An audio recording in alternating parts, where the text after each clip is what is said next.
Okay. Yeah. I guess anything else besides Baldur's of note that you've been checking out or want to touch on? On the plane. Okay, so I was on the plane yesterday, right? And I catch up on my anime on the plane. And I'm watching Frieren, which is the Frieren Journey's End. It's about an elf girl, right? People are digging it. It's really good. I recommend it. If you haven't seen it, check it out. But I'm watching that. I finish it. And I look to my right, and there's this lady, Yeah, I and heard of she's this. watching anime. Yeah. Mm-hmm. She's watching anime. So I'm like, okay, I've got a fellow cultured person next to me. Mm-hmm, So, mm-hmm. but then in my head, in the back of my head, because I had Goblin Slayer season 2 queued up on Right. my Yeah. thing, right? And I'm sitting there, and then I get self conscious because I was like, dang, she might actually know what I'm watching. I don't want somebody to see me watching Goblin Slayer on there. Oh yeah, I'm watching like trashy stories. Next to the wholesome Yeah. elf anime. Yeah. It was cool. I was like, yeah, I'm fine with people seeing me. Frieren is good culture. That's fine. That's respectable. But it's like if I watch Goblin Slayer, I don't know what they're gonna show on that. There might be another Goblin gangbang. Like I don't know. Literally, a character that looks like the main one from this show might show up over here in a significantly different context. Completely different content. God So damn it. I pull up my Steam Deck because I'm like, okay, I'm not gonna watch that right now. And I've had Umineko on my Steam Deck to play. Okay. And everybody's been putting it. I haven't played it yet. Oh, I played it yesterday for the first time. Everybody's putting it over to me. They're saying how great it is. And then I start playing it. Oh no! No! Did they, I recognize this shit. Did they cry, Brennan? Did they? I haven't gotten to the crying yet, but what I did get to was a lot of threatening to squeeze your cousin's titties. And when I realized that, I was like, I don't want somebody who watches anime to see me playing this. So I put on my, I've got these glasses. I'm like a cyberpunk on the plane. I've got these glasses that I can plug into my Steam Deck, and then it projects the screen onto the glasses, but nobody can see what's on my Steam Deck. Oh, that sounds cool. Oh, interesting. Okay. Yes, it's very cool. But like as soon as I realized that that's what I was playing, I was like, okay, time to go into the Matrix. She will not know what I'm doing. I mean, but all that to say, I'm playing Umineko now, and I haven't gotten to the good part, but I'm excited to get to the good part. so I think the answer there is to like when you're sitting next to someone and the power level is somewhat available. There's a chance that they might know too much about what you're doing. That's when you just flip Yes. back and go to Jumanji, right? Just Yeah. just you completely undo it. It's time to cut off all interaction. I'm not here to talk. Damn. No, but check out Frieren is really good. Yeah, I've heard the of it. vibes, The vibes are really cool because the story starts with like an RPG party, and they beat the Demon King. So they start basically at the end of a journey, and then after that it just says, "Cool." The king's like, "Good job," and then it says 50 years later, and Frieren is an elf. She's exactly the same. Right. Everybody else in the party has gone their separate ways. They're aging, and it ends with like the first episode starts with her going to the funeral of the his name's Himmel the hero. He's like the leader of that party because that guy is a human and he is now dead. So that's where the story starts, and from there on, it's her trying to contextualize her journey with that group where they beat the Demon King because she feels like she didn't get the human experience because she's so long lived and it was such a small portion of her life. And it's her trying to like figure out what that meant to her, which is really cool. And because she's so long lived, there's like this thing where like she picks up this girl who she starts teaching magic. And it starts with her as a girl, and then in the next episode, she's older than her. Or not, she's not older than her. She's taller than her. Right. So like things like time moves in a really interesting way. Yeah. And she'll like go to a village and she'll like, yeah, I might spend like 20 years here. And the girl's like, no, we don't have 20 years. We should just keep going. Yeah. It's a really cool show.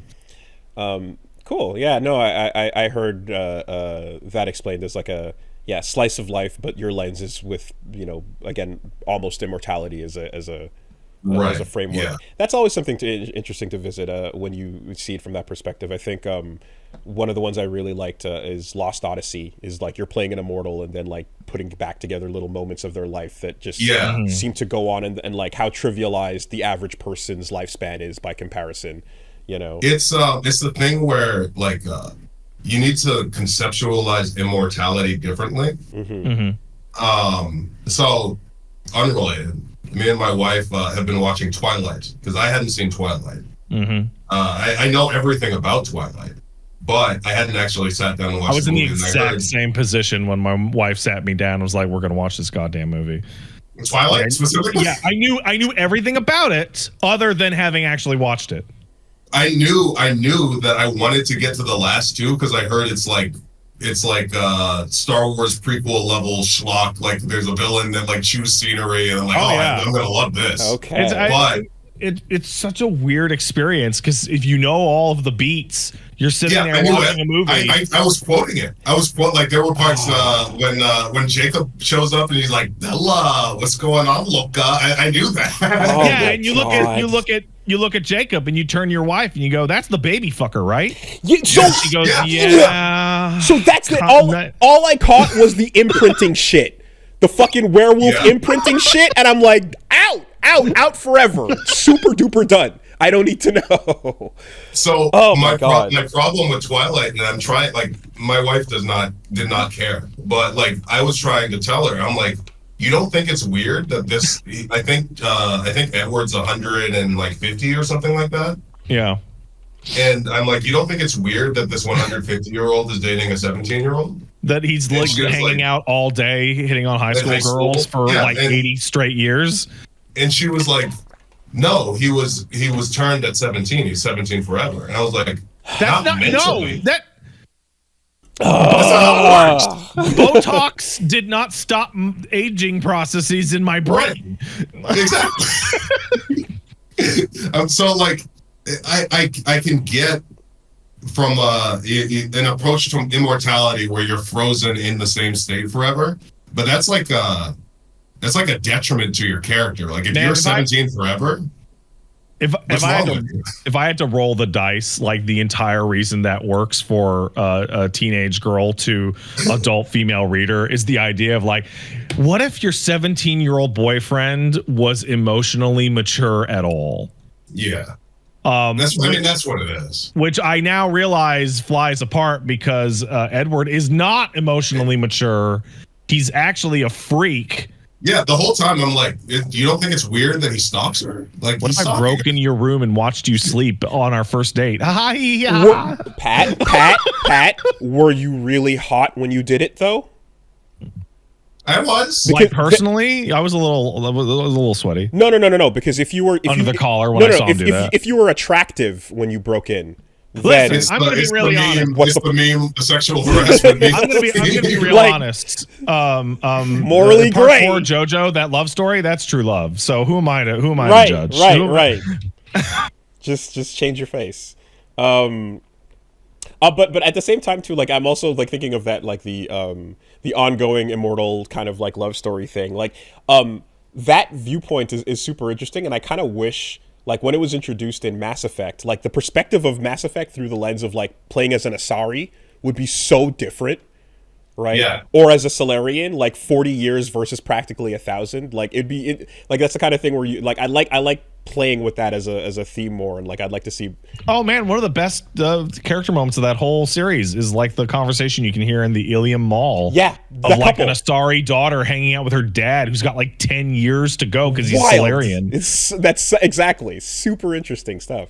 There's I was watching something that was just like, it was an interesting like Dungeons and Dragons concept that people don't like play with, because like a lot of the like Forgotten Realms history has happened in like 1,000-year period where there are races that live that long, right?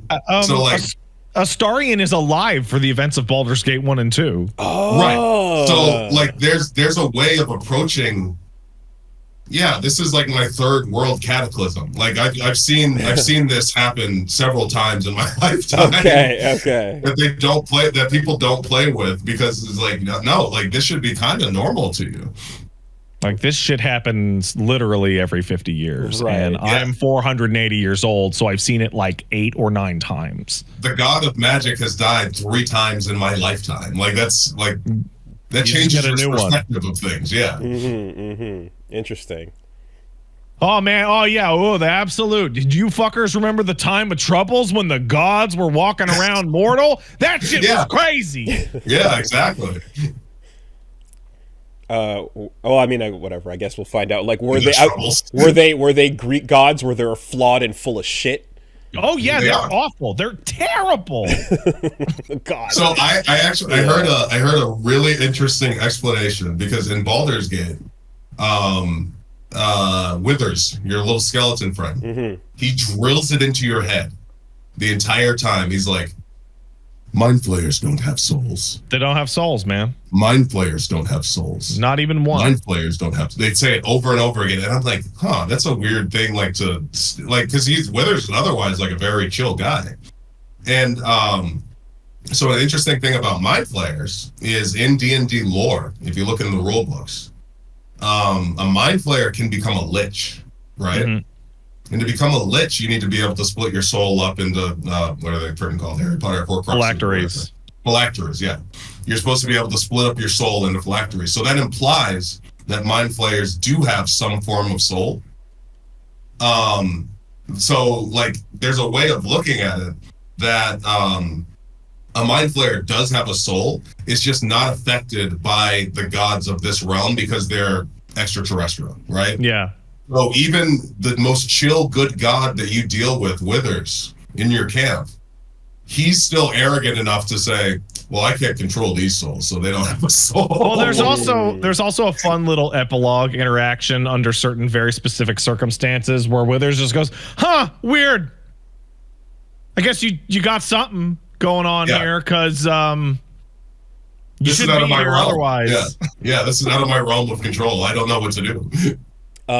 I like when we were walking around, there's a point where you see the pregnant hyenas on the ground, and that's horrible. Right? Gnolls are awful. Well, so that's the thing, right? And then like the Gnoll pops out, and like Reggie was like, "Oh, it's another life form. Like, should we be?" I'm like, "No, they're not. You don't have to think about the morality. There's nothing to it. Gnolls are mandatory. Murder on sight. You don't have to feel bad. Like they're soulless, horrible, evil beings that shouldn't exist." I think the funniest thing about this, Wooly, is that like usually you'd be like, well, is it in the fucking monster manual or is it in the player's handbook? Would be a really good splitting the difference. Except Baldur's Gate 3 says, hey, remember this entire evil race from the monster manual called the Githyanki? Yeah, we're gonna just drag them into the player's handbook. Right. Yeah. Okay. But even in D&D, like they you can play a bugbear in D&D. Yeah, man. You can play a goblin. Cool. Okay, so So as long as you don't update your player's handbook and monster manual, you can walk around and just off any Githyanki or Gnoll you see. Evil. Got it.